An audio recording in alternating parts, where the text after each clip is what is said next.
번째 순서는 시청자가 궁금해로 문 열어보도록 하죠. 메리츠증권 이권희 차장과 함께하겠습니다. 어서 오세요. 안녕하세요. 네, 안녕하세요. 네, 시장에서 오늘 그래도 핫한 종목, 투자자분들이 많이 찾는 종목 체크해 보도록 할게요. 첫 번째 급등주는 바로 에스코넥입니다. 오늘도 수소라는 키워드를 가져가는 종목이 많은데요. 이 에스코넥에 대해서 이권희 차장님은 몇 점 주실 수 있나요? 일단 뭐 저는 50점밖에 못 드릴 것 같고요. 네. 너무 많이 올랐고 일단은 수소 비중이 아직은 좀 너무 적은 기업이다라고 보시는 게 맞을 것 같습니다. 수소 비중이 적다. 그리고 아직 에스코넥에 대해서는 가격도 많이 올랐기 때문에 점수를 많이 드릴 수 없다면서 50점을 체크해 드렸습니다. 에스코넥에 대한 투자자분들의 생각은 어떨까요? 정부가 수소 전지를 확대한다고 합니다. 진짜 길게 가져갈 종목입니다라고 의견 주신 분도 있고요.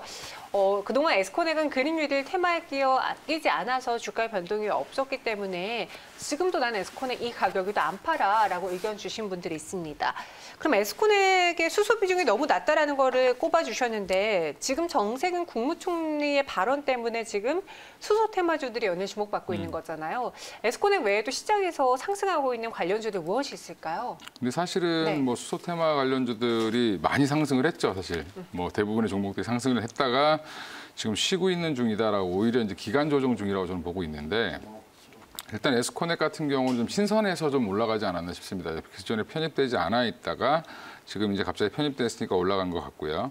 결국에 정세균 총리가 2040년까지 수소 연료 전지를 뭐 8기가와트까지 뭐 만들겠다. 용량을 그렇게 얘기를 했고 8기가와트면 굉장히 좀 많은 양이죠. 예. 뭐 원전 제가 알기로는 뭐 4-5개 이상을 지어야 될 것 같은데 이런 걸 이제 수소 연료 전지로 생산을 하겠다라고 얘기를 했고 이 생산한 전기를 의무적으로 구매하는 법안을 만들겠다, 정책을 만들겠다라고 얘기를 했습니다.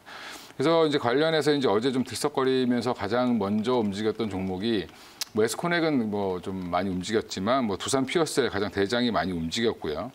근데 두산 피어셀 역시 뭐 굉장히 고평가 논란이 여전히 좀 많이 남아있는 상태였기 때문에 올라가다 좀 힘이 좀 빠지는 모습이었고 관련주로 이제 가장 대표적인 연료전지 기업은 두산 피어셀과 에스피어셀 정도로 보시는 게 맞을 것 같고 나머지는 이제 뭐 충전소라든지 인프라 구축 뭐 여러 가지 이제 얘기가 나오고 있다라고 보시면 될 것 같고 관련된 종목들은 뭐 한 10개 소차까지 하면 뭐 굉장히 많기 때문에 뭐 그런 종목들이 한 번씩 들썩였다가 오히려 좀 약해지는 모습을 보였다라고 보시면 될 것 같습니다. 네, 그럼 에스코넥에 대해서 수소랑 연관 짓기는 조금 역부족이다라고 했거든요. 그럼 에스코넥의 지금 모멘텀을 봤을 때 수소의 비중은 어느 정도인지 어떤 점에서 투자자분들이 또 이틀 연속 매수를 하고 있는지 설명해 주세요. 일단 뭐 주식시장의 특징이 뭐냐면 네. 사실은 좀 새로운 거에 되게 뭐 격하게 반응을 그렇죠, 맞아요. 보이고요. 그다음에 뭐 좀 못 보던 그러니까 엉뚱한 곳에서 나오는 거에 대해서 좀 과하게 반응을 보이는 그런 모습들이 좀 있습니다.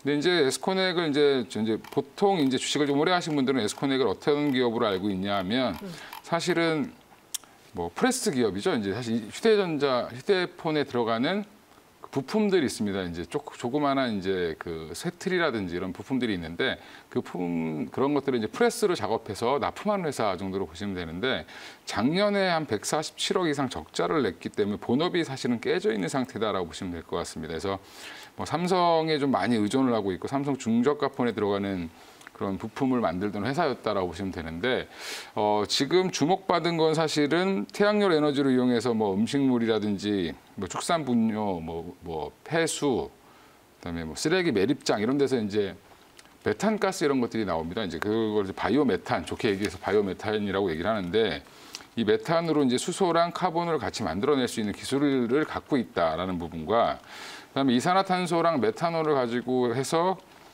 메탄을 가지고 마이크로웨이브 프리즈마 기술을 활용해서 말은 좀 어려운데 네. 그러니까 그런 것들을 가지고 수소를 역시 만들 수 있다라는 부분 이런 기술을 갖고 있다라는 얘기로 사실 스토리가 좀 만들어진 것 같고요.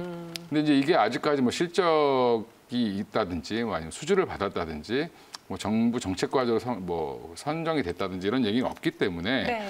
사실은 좀 그 수소 관련된 종목들이 워낙 올라 있는데 안 오른 종목들을 좀 시장에서 좀 억지로 찾은 게 아닌가 저는 개인적으로 생각하고 있습니다. 그러니까 오늘도 반응이 큰 이유는 이제 스스로 한 번 한 차례 훑고 지나간 종목들에 이어서 새롭게 떠오른 종목이기 때문에 투자자분들의 주목을 받았지만 점수를 높게 드리진 못했습니다. 그럼 지금 갖고 계신 분들은 탈출 타이밍을 노려야 되는 상황인지 가격 전략은요? 그냥 딱 봤을 때 막 네. 3,000원 부근 가면 항상 빠질 수밖에 없는 차트를 갖고 있는 회사라고 보시면 되는데 일단 에스코넥 보시면 최근에 이제 월봉을 보여드리면 최고로 많이 근래 간 게 2017년 4월 달에 뭐 한 4,300원대, 4,400원 근처까지 갔던 건데 최근 들어서는 거의 한 3,000원 부근 가면 좀 무너지는 모습이 나왔던 상황이기 때문에 물론 이제 이번 주에 거래량이 굉장히 많이 터졌기 때문에 3,000원을 돌파하게 된다라고 하면 좀 더 강한 힘을 받고 오버슈팅은 나올 수 있겠지만 지금 이틀 연속 지금 많이 올랐다라는 부분에서는 좀 쉬었다 가는 자리가 되지 않겠나 싶고요. 근데 이제 아까도 말씀드린 것처럼 이미 본업이 작년부터 적자로 들어섰기 때문에 지금 최근에 상승하는 트렌드들 보면 네. 본업이 회복되면서 성장 동력을 갖추고 있는 신사업을 갖고 있는 회사들 위주로 갔다라는 부분에서는 힘은 좀 강하지 않을 수 있다라는 부분이 좀 우려가 있고요. 아직은 좀 기대만으로 좀 올라간 거기 때문에 단기 조정은 좀 불가피하지 않겠나 이렇게 보고 있습니다. 네, 에스코넥 그래서 지금 구간에서는 매도 타이밍을 노리셔야 되지 않겠느냐. 따로 가격 전략은 제시해드리지 않았습니다. 이어서 두 번째 종목도 급등하는 오늘의 급등주 하나인데요. 엔디포스 볼게요.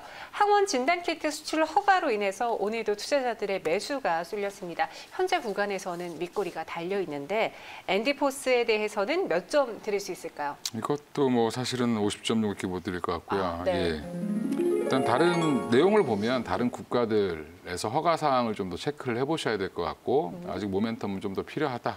예. 이번에 이제 식약처에서 수출 허가를 받았지만 다른 국가에서의 허가 상황을 체크해야 된다라면서 아직 두고 볼 게 많다. 50점 드렸습니다. 엔디포스에 대한 투자자분들의 생각은 어떨까요? 어차피 진단키트는 사실 우리 K바이오의 그 역량을 널리 알렸잖아요.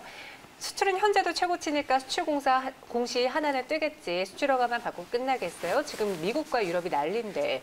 그리고 펀더멘탈과 임상이고 제를 떠나서 유동자금이 넉넉하고 당좌 비율도 엄청나다. 부채도 거의 없다. 엔디포스에 대해서 전체적인 상황을 또 분석해 주신 분이 계시네요. 오늘 가장 핫한 뉴스였던 코로나19 진단키트 수출 허가 획득 내용부터 짚어보죠. 일단은 뭐 식약처에서는 수출하겠다라고 얘기를 하니까 네. 뭐 관련해서 뭐 이상이 없으니까 그리고 이게 되게 어려운 그런 그 PCR 검사 이런 것들이 아니라 네. 사실은 간단한 항원 신속 진단 키트라고 해서 어떻게 보면 1차적으로 걸러내는 환자를 그러니까 미국, 유럽이나 지금 뭐 남미나 이렇게 많이 발생되는 국가들 입장에서는 다 PCR 검사를 할 수 없기 때문에 1차적으로 좀 한번 뭐 음성이냐 양성이냐 정도만 테스트할 수 있는 정도를 검사를 하고 그 안에서 확진자가 나오면 양성 반응이 나오면 다시 한번 이제 PCR 검사를 하게 되어 있다라고 보시면 되는데 그럴 때 이제 들어가는 검사 키트로 보시면 되고 기존에 이제 시젠이나 이런 데서 하는 PCR 유전자 검사 같은 경우와는 좀 다르게 뭐 가격도 좀 싸고 빨리 할 수 있기 때문에 그런 장점은 있지만 정확도는 좀 다소 좀 떨어질 수 있다라는 부분이고요. 뭐 한 10분 정도면 할 수 있다라고 얘기를 하고는 있는데, 근데 이제 엔디포스뿐만 아니라 이런 지금 항원 항체 진단 키트 관련돼서 뭐 미국이라든지 유럽의 허가를 기다리고 있는 뭐 회사들이 굉장히 많고 뭐 그다음에 이전에 회사 뭐 그 허가를 받았던 회사들도 많은데 그만큼 이제 우리나라 회사들이 많이 진출은 하지만 서로 경쟁, 국내 회사들끼리 경쟁이 또 심해지는 부분도 있기 때문에 지금은 이제 예전만큼 그렇게 강한 반응을 보이지 않고 있다라는 부분에서는 좀 조심을 해볼 필요도 있다라고 보고 있습니다. 네, 그럼 엔디포스도 지금 결국 1% 내외까지도 상승폭이 줄어들었거든요. 사실 이런 가격에서 제가 선정한 종목은 아니었는데 엔디포스 외에도 사실 진단키트주에 대해서는 저희가 가져갈 수 있는 게 단순히 기대감이 아니라 실체가 있는 실적이 있는 종목이잖아요. 이번 3분기에도 홀실적 나와줄 수 있을까요? 최근 이제 뭐 이 가장 대장주가 시젠이죠. 그렇죠. 시젠은 네. 제가 방송에서도 많이 여기서도 했던 것 같은데 한 번은 다시 갈 거다라고 말씀을 드렸던 이유가 유럽발 수출이 늘 수밖에 없는 구간이었고 유럽에서 이제 한 지난달부터 이제 확진자들이 많이 급증하기 시작을 했습니다. 거의 9월 말부터. 근데 이제 9월까지 이제 지금 관세청 통계를 보거나 송파구에서 나갔던 그런 물량들을 체크해본 애널들의 말에 의하면 물량은 더 늘어나고 있다는 부분이고요. 그래서 이제 시젠 같은 경우는 오히려 실적이 더 잘 나올 걸로 예상을 지금 하고 있습니다. 그래서 기대치보다는 좀 더 나오지 않겠냐라는 얘기가 지금 나오고 있고, 네. 그 외에 이제 뭐 랩지노믹스라든지 이런 주요 초창기 업체들 일찍 진출해서 이미 이제 해외 판매 루트를 갖고 있는 회사들 같은 경우는 뭐 계속 실적이 좀 좋게 나올 걸로 예상을 하고 있고요. 네. 뭐 최근에 승인을 받았다든지 뭐 아니면 뭐 얼마 진출한 지 얼마 안 된 회사들, 아니면 엔디포스 같이 뭐 이제 허가를 받은 회사들은 사실은 실적은 뭐 나올 게 없겠죠. 그렇겠죠. 예. 아직까지는 뭐 대장인 CJN을 필두로 한 그런 수출을 이미 해서 진행하고 있는 몇 분기 동안 진행되어 있는 기업들의 경우는 실적이 잘 나올 수 있지만 엔디포스는 이제 막 걸음마를 떼고 있기 때문에 실적으로 볼 건 아닌 것 같습니다. 그럼 가격 전략 지금 이미 탈출하실 분들은 탈출하셨겠고 고점에 매수하신 분이란 벌써부터 마이너스입니다. 어떻게 세워가야 될까요, 전략을? 일단 뭐 이런 종목들은 뉴스에 좀 예민하게 움직일 수밖에 없고 지금 자리를 보면 한번 굉장히 강하게 올라왔다가 옆으로 횡보 다른 이제 진단주들이랑 비슷하게 움직였는데 최근에 이제 한 1,500원까지 갔던 이유가 결국엔 이 식약처 허가 관련된 이슈 때문에 그러지 않았나 싶고요. 그 뉴스가 오늘 나오니까 사실은 생각보다 강하지 않게 뭐 오늘 장 중에는 좀 많이 올랐었는데 저도 이제 개인적으로 이제 손님 중에 한 분이 이걸 갖고 계셔서 네네. 오늘 물어보시길래 제가 그냥 답하시라고 해서 일단 다 매도를 했는데 일단 뉴스가 나오고 나서 좀 빠지는 모습입니다. 근데 그러면 결국에는 갖고 계신 분들은 어떻게 되냐, 뭐 추세는 아직 무너지지 않았고 뭐 일부 뉴스가 나와서 차익 실현 매물이 좀 나온 걸로 보시면 될 것 같은데 결국에는 다시 한번 뉴스가 나올 때까지 기다릴 수밖에 없지 않겠나 싶고요. 예, 결국에 뭐 각 국가마다 이제 허가를 받아야 되죠. 네. 이제 이거 수출을 우리나라에서 허가를 받은 거지, 다른 나라에서는 이제 수입을 하겠다. 물론 이제 다 등록을 해놓고 있는 상태라고 합니다. 그러니까 이제 여러 군데에다가 신청을 해놨는데 그 신청했던 국가들 주요 국가 중에서 만약에 허가가 나온다라고 하면 사실은 또 한 번씩 이슈가 나올 때마다 좀 상승을 할 수 있을 가능성이 있고요. 그 뉴스가 나올 때 좀 한번 빠져나오시는 게 맞지 않겠나. 네, 알겠습니다. 엔디포스 지금 보합권까지 결국 내려왔고요. 파란불도 들어오고 있습니다. 리스크 관리해 보세요. 세 번째 종목 만나보시죠. 이번에는 CJ시푸드입니다. 일본이 또 이 방사능 때문에, 이 방사수 오염수 때문에 참 문제가 되는데 다시 또 CJ시푸드가 그로 인해서 주목을 받고 있어요. 참 안타까운 소식이긴 하지만 증시에서는 또 다르게 해석할 수 있잖아요. CJ시푸드는 이 모멘텀을 가져갈 수 있을까요? 점수 몇 점 드릴까요? CJ시푸드는 뭐 60점 정도 드릴 수 있을 것 같고요. 네. 일단 뭐 실적 체크가 지금 좀 더 필요하다라고 보고 있습니다. 아, 실적 체크가 조금 더 필요하다. 알겠습니다. CJ시푸드를 사신 분들은 오늘 어떤 의견을 가지고 매수를 펼치셨을까요? 종목 토론방에 들어가 보도록 할게요. 이번 상승은 오늘이 시작점이지 끝난 게 아니라고 판단되는데 그러니까 지금부터 상승이 시작이 될 것이다라는 의견, 그리고 여러 국제기구 심의를 거치려면 원전수 방류된다 해도 실제 방류는 2년 뒤라고 해야 돼. 그러니까 갑자기 주식이 빠질 수도 있다, 돌아설 수도 있으니까 조심해야 된다라는 의견도 있습니다. 물론 저 의견도 일리가 있어 보이는데 이 CJ시푸드가 일본의 원전 오염수 방류 소식 때문에 오늘 수산주가 전체적으로 주목을 받고 있잖아요. 네. 근데 어떻게 생각하면 저는 아예 수산에 대한 수요량이 다 줄어들 수도 있을 것 같은데 어떻게 보세요? 그 이제 해석을 이렇게 한 거죠. 이제 방류를 하게 되면 네. 해양 오염이 심화될 거고, 만약에 일본이 태평양에다 방류를 하더라도 네. 우리나라 뭐 동해라든지 남해에는 영향을 미칠 수도 있습니다. 그러면 이제 기존에 이제 뭐 수산식품을 이미 만들어놨던 회사들 같은 경우는 네. 재고를 많이 갖고 있는 회사 같은 경우는 뭐 오히려 더 안전해서 대량 구매 이제 사재기가 좀 일어날 수 있지 않겠냐라는 이제 수산식품 기업들 기존 물건을 많이 갖고 있는 기업들에 대한 수요 증가가 좀 예상된다라고 하면 주가가 좀 올라갔는데 제가 볼 때 중장기적으로 오히려 수산주들은 좀 안 좋을 수 있다 저는 그렇죠. 생각을 하고 있고요. 항상 뭐 일본이 요즘에 좀 이상해서 그렇긴 한데 네. 관련해서 올랐기 때문에 뭐 이것도 주목해 볼 만한 모멘텀이긴 하지만 사실은 지금 통조림이라든지 이런 관련주들 뭐 사실 식음료들 굉장히 좋기 때문에 실적이 뭐 그런 실적을 한번 체크해 보시는 게 앞으로 좋지 않겠나라고 개인적으로 생각을 하고 있습니다. 네, 그래서 수산물에 대해서는 이 뷰가 갑자기 바뀔 수도 있다는 거 염두하셔야 될 것 같고요.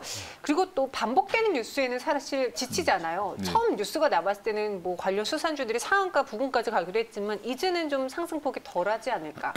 그렇죠. 뭐 신선하지 않다라는 거죠. 뉴스가 계속. 그 뭐 처음에 황사 이슈가 나왔을 때 마스크주들이 굉장히 좋다가 그 뒤로는 황사가 나와도 별로 안 좋아지고 지금 사실은 진단키트도 마찬가지라고 보면 되는데 자꾸 이제 반복적인 뉴스가 나오면 테마주들은 좀 약해질 수밖에 없다라고 보시면 되고요.